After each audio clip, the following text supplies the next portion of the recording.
গুলিবিদ্ধ স্বেচ্ছাসেবক দলনেতা মুসাব্বিরের মরদেহ রাতেই নেওয়া হয় ঢাকা মেডিকেল কলেজ হাসপাতালে। এরপর ময়নাতদন্তের জন্য নেওয়া হয়েছে মর্গে। ঢাকা মেডিকেলে আছেন সহকর্মী মোহাম্মদ সোহাগ বিশ্বাস। আজ বাদ জোহর নয়াপল্টনে বিএনপি কেন্দ্রীয় কার্যালয়ের সামনে তার জানাজা অনুষ্ঠিত হবে। এই বিষয়ে বিস্তারিত জানাতে সরাসরি আমাদের সঙ্গে যুক্ত হচ্ছেন আমাদের সহকর্মী সোহাগ। সোহাগ, একটু জানতে চাই এই মুহূর্তে সেখান থেকে সর্বশেষ অবস্থাটা। কবিতা, স্বেচ্ছাসেবক লীগ নেতা আজিজুর রহমান মুসাব্বির হত্যার ঘটনায় তেজগাঁও থানায় একটি মামলা হয়েছে। মুসাব্বিরের স্ত্রী সুরাইয়া বেগম বাদী হয়ে এই মামলাটি দায়ের করেছেন। এখানে 4 থেকে 5 জন আসামি করা হয়েছে।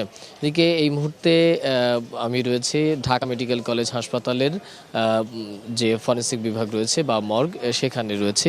এই কিছুক্ষণ আগেই মুসাব্বিরের মরদেহ মর্গে নিয়ে আসা হয়েছে এবং এখানে যে প্রাথমিক যে সুরাতাল রিপোর্ট আমরা যেটি জানতে পেরেছি, সেই সুরাতাল রিপোর্টে উল্লেখ করা হয়েছে যে তাকে গুলিবিদ্ধ করে হত্যা করা হয়েছে। তবে এখন পর্যন্ত সুরাতাল রিপোর্টে কোথায় কিভাবে গুলি করা হয়েছে সেই বিষয়গুলো উল্লেখ করা হয়নি। কিছুক্ষণ আগে আমরা মুসাব্বিরের স্ত্রীর সাথে কথা বলেছিলাম। তিনি আমাদেরকে যেটি জানিয়েছেন যে তিনি শহীদ ওসমান হাদি মারা যাওয়ার পর থেকেই একটু সবসময় শঙ্কাবোধ কাজ করছিল তার মধ্যে এবং তিনি মৃত্যু ভয় তাড়া করছিল এবং তিনি বারবারই পরিবারকে বলছিলেন যে তিনি যে কোনো সময় মারা যেতে পারেন, তবে সেটি তার পরিবার বাড়িতে নয় অন্য কোথাও মারা যেতে পারেন এবং শঙ্কা তার মধ্যে সবসময় ছিল।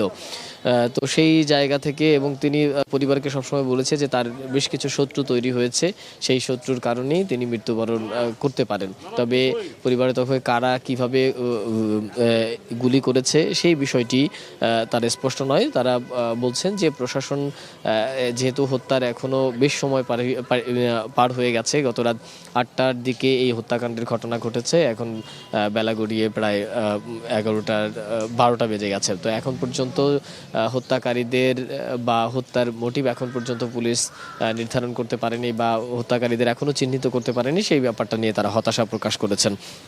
এদিকে আমরা যতটুকু জানতে পেরেছি যে আজকে এখান থেকে যেহেতু ময়নাতদন্ত প্রায় শেষ পর্যায়ে, কিছুক্ষণের মধ্যেই মুসাব্বিরের যে মরদেহ সেটি বের করা হবে।